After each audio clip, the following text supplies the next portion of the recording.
હા તો મિત્રો તમને એવા મંદિરે લઈને આવ્યો છું કે તમે જિંદગીમાં ક્યારેય નહીં જોયું હોય એવડું મોટું મંદિર કે તમને મજા જ આવે, હકીકતમાં મજા જ આવે.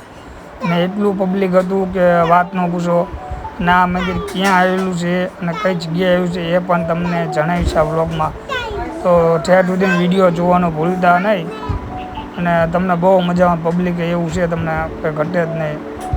ફોટા પાડીને થાકી જાઓ તમે પણ વ્યૂ ન ઘટે અહીંયા. તો આ મંદિર આવેલું છે આપણે પાટડી ધામ. અને અહીંયા એક મંદિર શક્તિમાનું પણ છે તો અહીં ત્યાં જવાનું ભૂલવું નહીં. ને આવા નવા વિડીયો જોવા માટે આપણી ચેનલને સબસ્ક્રાઈબર કરતા જજો, શેર કરજો, લાઈક કરજો. અને આવા નવા વિડીયો તમારા માટે લાવતો રહીશ. તો આપણો આ વિડીયો ગમે ને તમને મંદિર જવું હોય તો આપણી કોમેન્ટમાં સરનામું મળી જશે. તો હાલો મળીએ આગલા વિડીયોમાં.